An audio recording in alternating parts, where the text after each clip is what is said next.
All right. So what we're going to be doing is talking about the Shops feature. And as I mentioned in that video, which hopefully one of you watched in the pop-up, we're going to learn today how to shop it like it's hot. We're going to learn a little bit of how you can create a badass experience for your client, but a lot of these are going to be tips and tricks and better ways for you guys to create a more appealing shop, a faster shop, and make this a worthwhile feature for you to go in and use. So I made kind of like a list of things, list of tips, list of interesting things that you can do with these shops to kind of fulfill what your client needs and hopefully help you land that business. So where I'm going to start is kind of a frequently asked question, you would say, that we get about shops, which is, can I create or can I copy a shop from one shop to another? And that's actually something you cannot currently do in the platform. You don't have the ability to copy a shop. However, what I have told a lot of people about, and I've talked about this at commonsku University, is that if you feel like you are going to build out a shop that you're going to be using those products a lot, start off at the presentation stage. So I was lucky enough to have Bree kind of build this one out for me, where she added in a bunch of different products, she added in a bunch of titles, and you can actually create a presentation with all this information on it, and then you can actually copy this presentation to as many shops as you would like. So I can click Actions, I can click Copy Presentation, and then in the type here, I can switch that to actually being a shop. So this is a really, really easy and fast way that if you are doing a company shop for like 3 different clients, so you need 3 different shops, that's cool. Set your items up on a presentation and then copy those to the 3 different company shops and you're cutting your work in half at least. So it's a really, really cool feature. Once you click copy, you can see I'll show you the shop that Bree copied it over to, which is going to be right here. So if we go and look at the products on this shop, you'll see that the products are the exact same. The titles are in there and everything came over as is, saving her tons and tons of time. Now, copying shops is definitely something that will be coming to the shop feature, but in the meantime, your presentation really is the best place for you to start. So I thought logically the best way to work through how to build out a badass shop is really to point out the features and the different stages of setting up a shop that you guys can utilize to give your client a really nice experience. So where we're going to start off is actually inside of the settings section. Now in the settings section, what you can do, a couple of things that people don't necessarily know are here.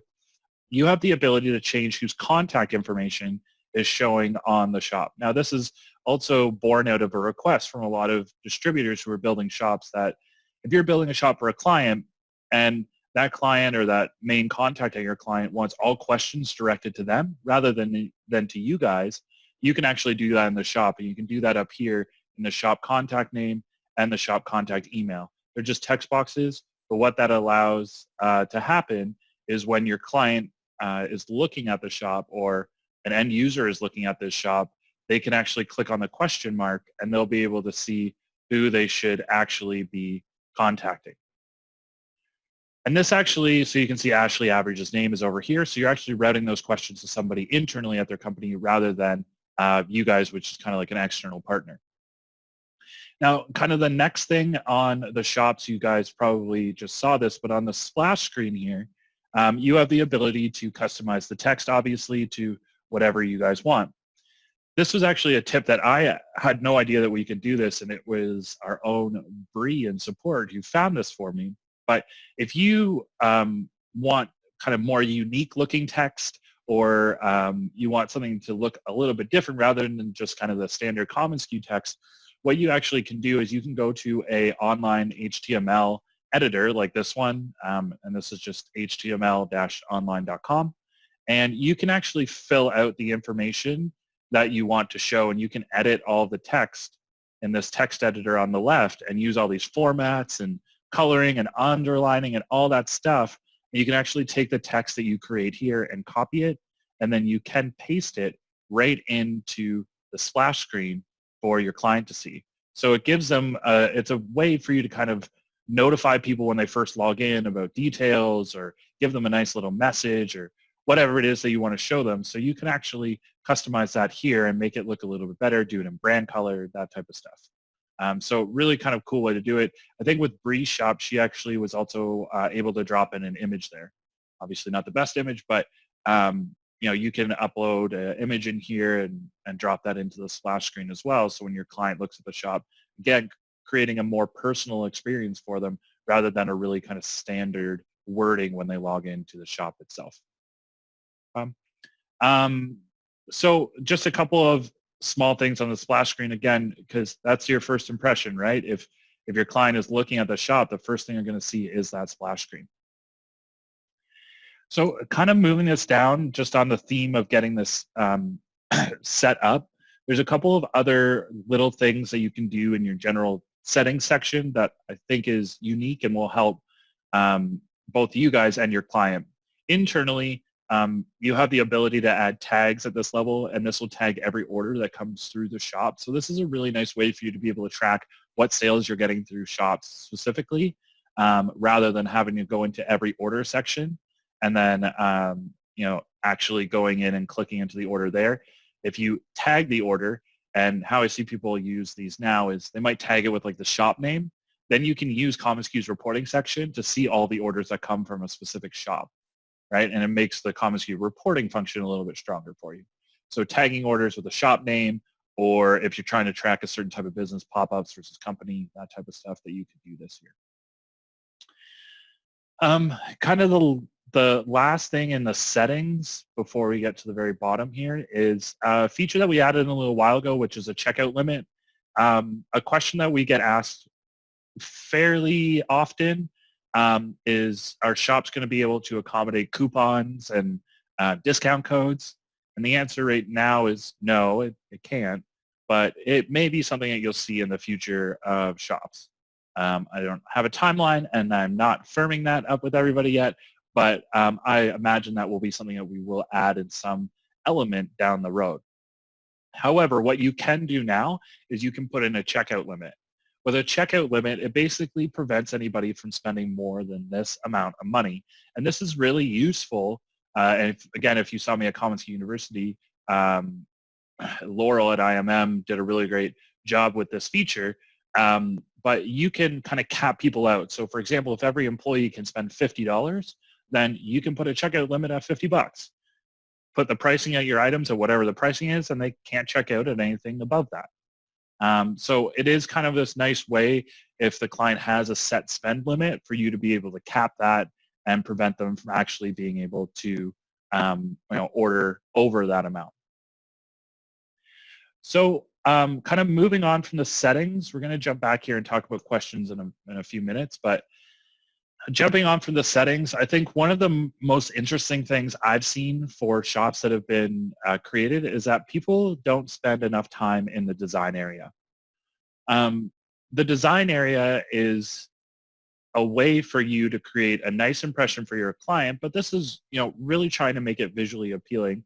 And there's certain themes that I've seen with shops that people are doing that I think generally can be done better. One of the first things I've noticed is coloring the text. So many people create a shop that leave it at the standard text color. And you can see here that Bree, who built this shop, actually colored it based off of the same kind of like feel of the glasses getting cheered in the background.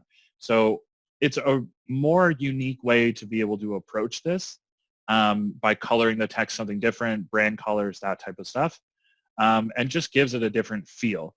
If this is just the standard blue, like where it says change image here, it looks maybe a little bit lamer, for lack of a better word. But by kind of coloring it here, again, using their brand colors, something like that, really simple, right? You can just click on the coloring here, and you can even just type in the color that you need, right? The hex code here. And if you're not sure what the hex code is, you can Google PMS to hex code, and it will tell you what code to type in. So there's some things in terms of color and transparency that you can actually add in here to reflect whatever branding you want, and to be honest, make it look a little bit nicer. The other thing that people don't necessarily know on the design side is a couple of things. One, you saw with Bree in the top left-hand corner, it has the name of the shop, right? Hashtag Team Average Joe's. But did you know you can actually drop in your client's logo? So you can actually click on that and upload a logo to go in the top left-hand corner, which I think is something that's kind of cool. And again, gives it a little bit more of a unique feel. So if you're doing something with your client's branding on it, you can maybe drop your logo up there, okay, if it's something that you're working with the client directly. The other thing is the very obvious one on this screen, which is the background. Something I showed at commonsku University. That's actually me bouncing an axe, a large full-size axe into a piece of wood. You can put in GIFs when you upload your image. It can be any image type, and a GIF is actually an image type. So you can upload a GIF onto the billboard style, and it will be able to play that GIF in the background when somebody logs in. You know, there's lots of talk, and there's talk at SKUCon this year about Brian Gill did a great presentation on augmented reality and AR, or AI, sorry, and all that stuff, or VR, sorry. And I think that this is like the next evolution of it, where you can do something that's maybe moving and something that is a little bit more engaging rather than just a really standard photo, right? So just another way for you to be able to kind of approach this differently and create something that's going to, again, show your client a more unique experience. The other thing I want to point out on here is for the design, you can customize these things. I also see so many shops where nobody changes the wording. We made it so you could change the wording so you could have fun with it. So this is another Average Joe shop that's called Average Wearables, but I changed the title to say Wearables Inside. And I also changed the button for them to go shop to say go from average to exceptional for them to click on. So you can go through and customize all of those little things, again, just to create a more memorable experience rather than saying, hey, browse these products. Cool. So that's kind of the main stuff I wanted to talk about on the design side of things, at least for that kind of cover page. So I want to move on to some product detail. Now, with product detail, we click into the product section. There's a couple of little tips and tricks that I want to give everyone, hopefully to be able to speed this up. First off is, if you're not doing this already, you can actually, I mentioned that you could start at the presentation stage and convert a presentation to a shop. Well, if you're starting something at the presentation stage, it also means that you can go in, and that means you can use collections, you can use collaborate to work with suppliers inside of commonsku and actually go and get them to give you ideas for your shop. I think that this is another unique way to kind of use those two features, where you click on collaborate, you choose a supplier, or choose all suppliers in this case, and you can even say, hey, I'm creating an online store, this is the parameters, this is the type of products I'm looking for, and click collaborate and get your suppliers to show you their best stuff, right? That's a great opportunity for suppliers, but it's a great opportunity for you guys to find stuff that is going to be unique for your client and stuff that might be a little bit better than your typical ESP or Sage search. So this is another way, if you started at that presentation level and then convert it into a shop, that you can get some better ideas to your client and again create a nicer experience for them. Same with collections, obviously. If you go into our main collection section right now, there are new collections going in here all of the time. So you can go into the collection section and you can see, PCNA published one today, and you got Snugs with one yesterday, Faye with another one today, where you can go in and pull products from here rather than pulling them from ESP or Sage. Suppliers are creating these for you guys, and you can really take advantage of that by pulling products off here, adding them to your presentation, firming everything up, and then converting that over into a shop. I think that this is also a really obvious thing to do, but maybe not necessarily obvious to everybody. With your items themselves, I'm sure you noticed that we did a revamp on how you edit these items, but things like, do a mock-up and upload a mock-up. It's probably the best way to say it, because that's just going to be more enjoyable for your client. They can actually see their logo on it. Upload more than one photo, because then they can actually get an idea what the product looks like rather than a standard photo. And the best engagement we see on the highest engagement shops is they're using lifestyle photos. So rather than a really just generic, flask or whatever this is, or like a generic shot of a t-shirt, lifestyle photos seem to be the way that things are going, that if you can get those in, again, it creates a better experience for your product. on that side. And again, we'll make that more appealing to your client. And just like with the title page, you can upload GIFs in here as well. So if you have like a small video that you want to flip into a GIF, you can do that. Just use a video to GIF converter online, easy to find, and then upload that. Now you're giving a tour of that product rather than showing a stationary image. The other thing is, another thing that we've added in recently was the ability to do upcharges. So if we look at my other shop here, if you guys haven't caught this feature yet, one of the biggest requests that we got when we first released shops was a better way to be able to handle apparel in larger sizes. So you can do that now by tapping the upcharge button and selecting what color or size you want to upcharge for, select the size, and then you can add in the upcharge amount. Okay, very simple. This is the upcharge amount that will get added onto the price for the client. And again, it will automatically update that pricing when they select that size or that color or both if you have an upcharge for both. And you're not having to show an apparel item multiple times on the shop. You're just showing it once with all of your sizes in there.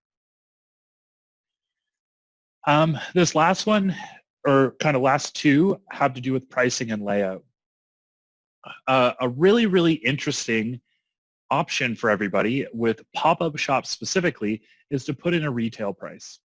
Now, how we initially saw this working was this is a way for your client to sell items at a profit to whoever it is they're selling to, their own employees or to people that are attending an event or something like that.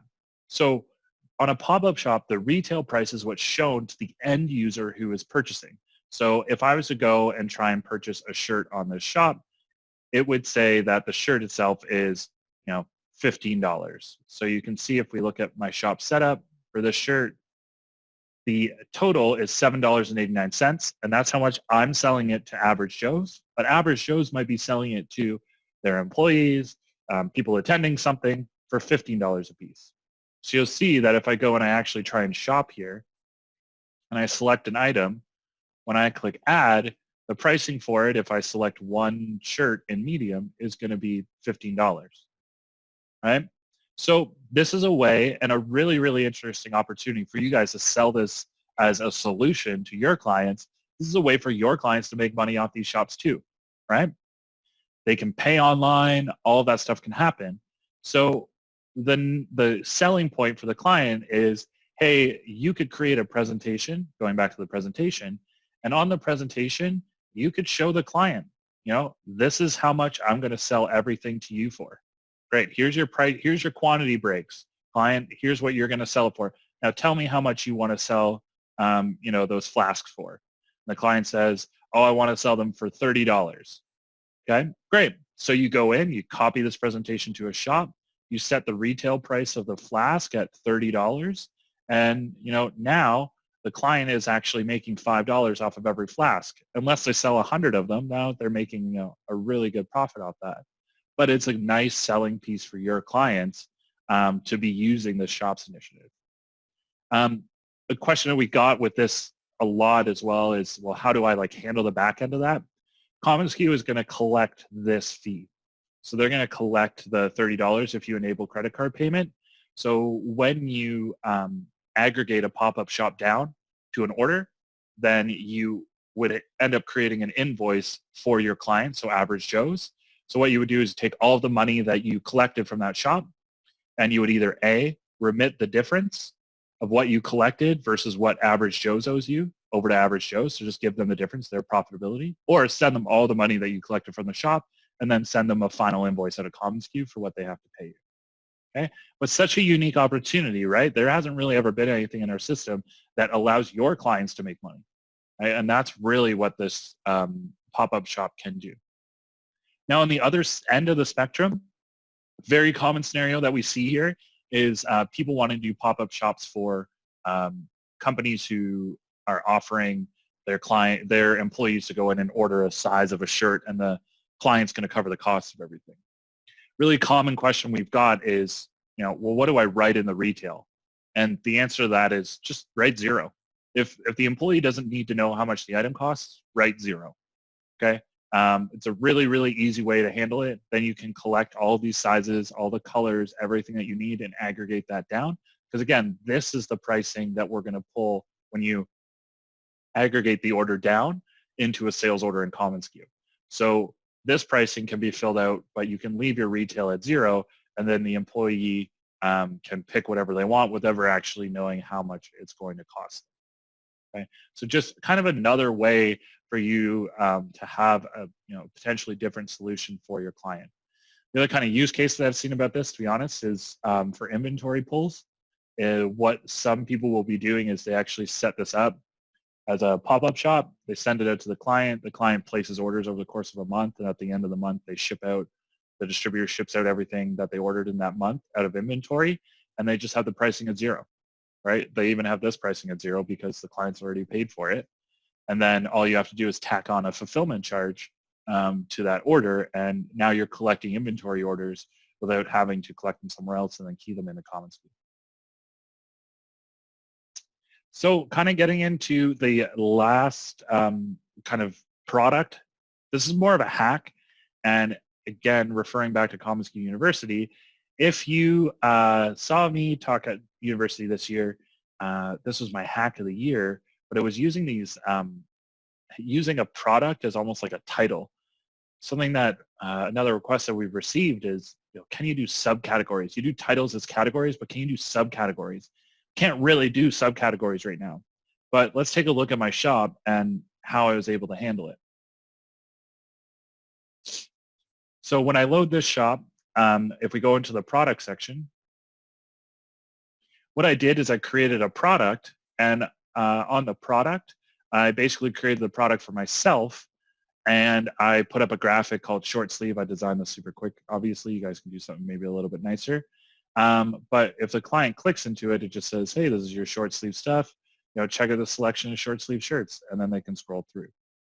So you can actually use these tied in with your titles. So for example, if I click on men, okay, it's showing short sleeve. This is in the grid mode, so these are all standardized sizes. So it makes it look a little bit more uniform. And now it says long sleeve, dress shirts, and you can do as many as you want, okay? And all I really did is I created a product called, subtitle is what I think I called it. If we go and look at the actual, shirt subcategory is the actual name of the product. So all I did was create that as a product itself, and then I just copied it and I swapped out the photo to say long sleeve and then to say dress, and then I dropped that in, and now I have little subcategories with graphics on it. And again, you can use your logo, you can create something that's super nice and drop those in. So now you have the subcategories within your titles. So your client can click into the actual project.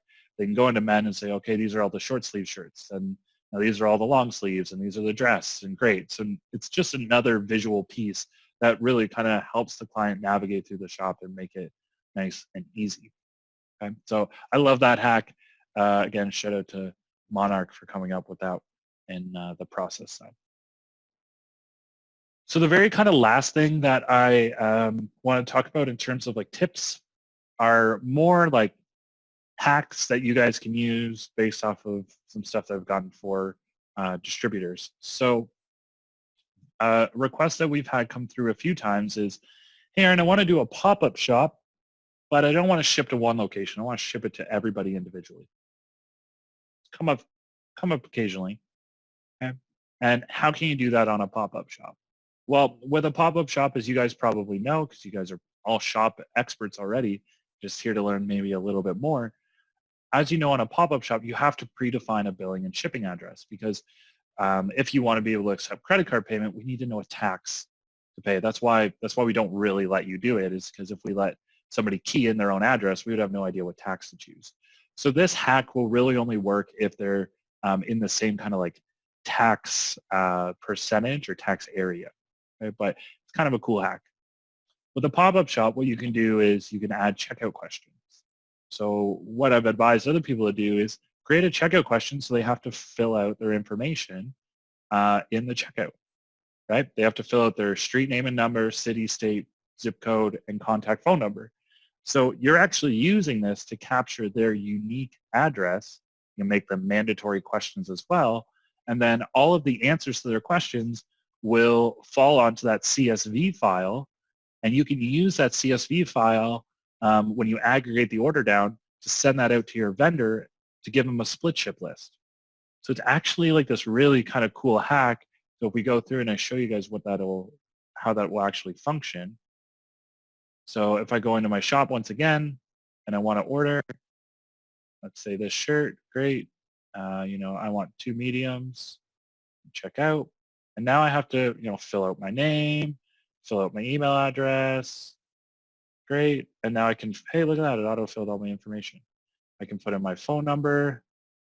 That's a mandatory question I left as well. And I can leave comments, and then I can, pay by credit card. Client goes in, they pay by credit card. Nobody copied down my credit card number. Just kidding, it's not a real one. Let's go 0420. Nope, yep. And 44. Great. So now your client pays for it. They filled out their address for you. And then all you have to do now is collect those orders, and then you can aggregate them down. And when we aggregate them down, remember that you get that CSV, and you can click View Checkout so you can export this out. Look, it has all of my address information.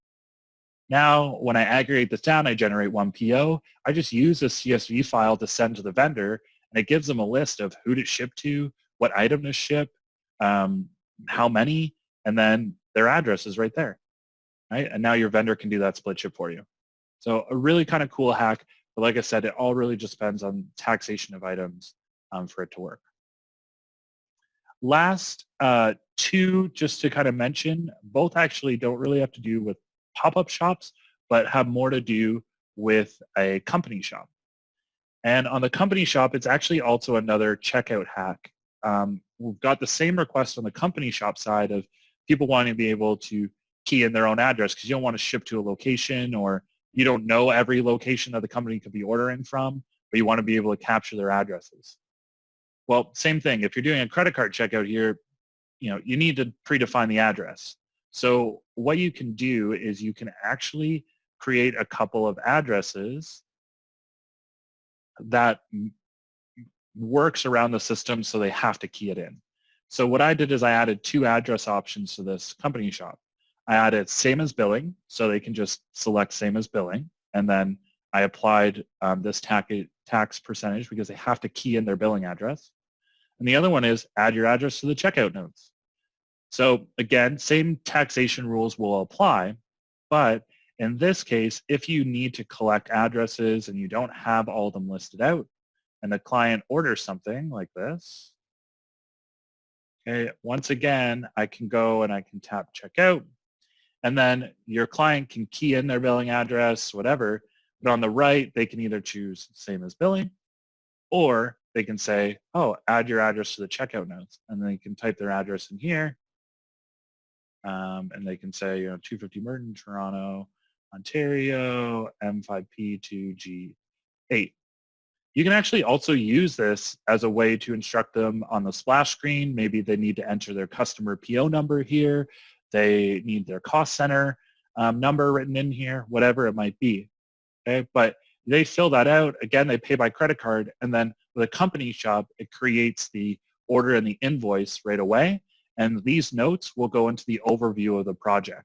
So now I have the address copied for the order. So I just need to update the address on the actual sales order, and we're good to go. So that's kind of everything that I had planned to show you guys today. I saw that there were some questions that came through, which are great. So I'll make sure that I get back to you. As you can tell, a lot of these are just kind of setup things, but they're ways to make the shops work for your client. And every client's different. Every shop is different. But they're just ways for you to kind of find a solution for your client that's going to be inside of the platform.